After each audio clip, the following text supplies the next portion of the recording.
दिनै लाइसिमा मुसाहारि रायजोआरिनि मुङाव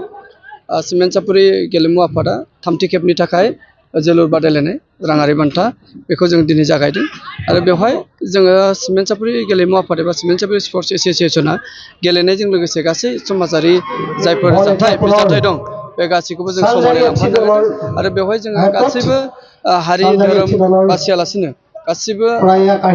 सानजारि नोगोर एबा सिमेन्ट सापरि ओनसोलनि गासै सुबुंफोर हारि माहारिनि सुबुंफोरखौ लाफानानै गासै जोङो मोनसे आफाद दङ आरो बे आफादजोंनो जों बेखौ सामलायबाय थादों आरो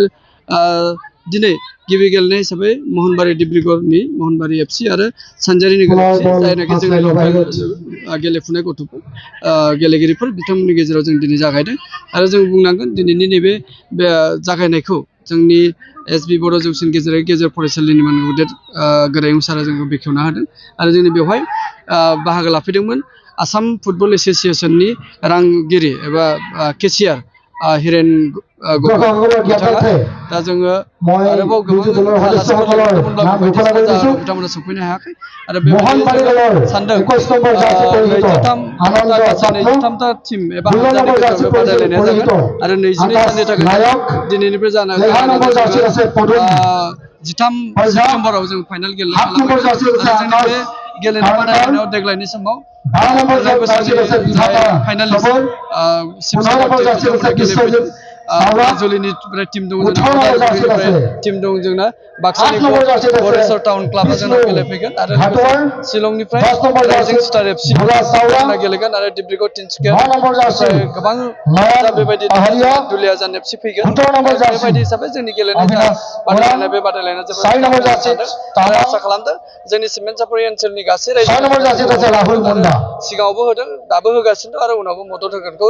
जों मिजिंथिबाय आरो बेजों लोगोसे नोंथांमोननि नैबे खौरां बिजोंनि गेजेरजों बयखौबो खावलायनो नागिरदों जिहेथु जोङो गेलेनायखौ मोनसे उत्सब एबा फोरबो हिसाबै लांनो नागिरदों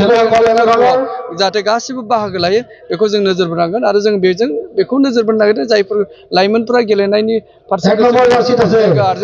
लाइमोनफोरखौ बोखांबोनायनि थाखाय राहा लामा लानाय बेजों लोगोसे जायखिजाया गाज्रि हाबाफारियाव लोब्बा बोखारनाय बे बोखारनो थाखाय जोङो बे दिनै जनाय जिल्ला गेलेमु आफादाबो जोंनि बेवहायनो मोनसे मेल सावरायदोंमोन बे मेल सावरायनायाव जों गासैबो बेबायदि थांखिफोरखौनो जों लानाय जादों जोंनि बयबो